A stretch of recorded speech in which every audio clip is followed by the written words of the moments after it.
¿Qué lo que mi gente? My name is Kevin. Let's talk about how to inflate sleeping pads.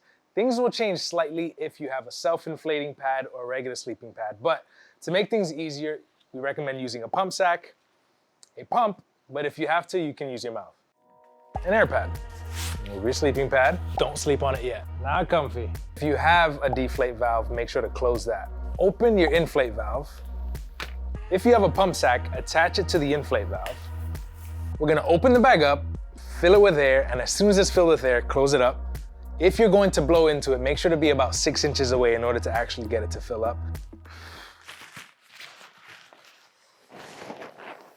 Come on, baby. It's coming alive!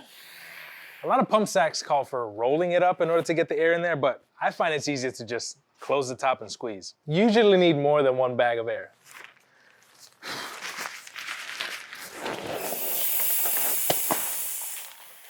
All you gotta do now is remove the pump sack and close the valve.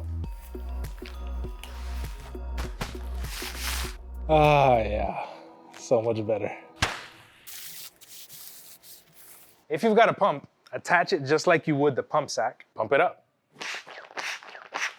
Make sure on ones like these that you don't just keep squishing and don't let it breathe again, because this one specifically needs you to take stuff off, get more air in order to keep pumping. If you have an electric one of these, it is much easier. You can do it. Here we go. Remove your pump. Close the inflator valve. Ooh, pump as a pillow. Hold on a second.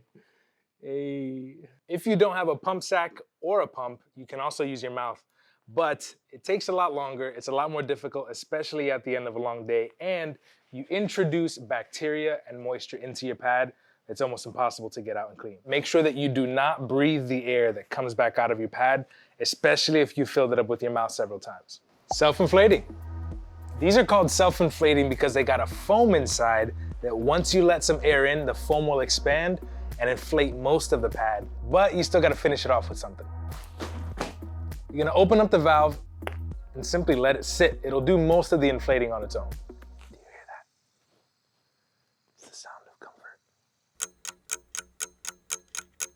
The longer you let it sit, the more it's gonna self-inflate, but at some point you're gonna have to add air anyways. For that last little bit of air, I still recommend using a pump sack or a pump to top it off, but you can use your mouth as a last resort. Then remove the pump sack and close the valve. Oh yeah. Oh, dreamy. One thing to remember when inflating the pad is not to overinflate it. You wanna make sure that it's not rock hard, but then on the other end of the spectrum, you don't want it to be too soft. What I like to do is lay down and then test to see if my hip touches the ground. I want a medium spot where it's not all the way up, but not all the way down either.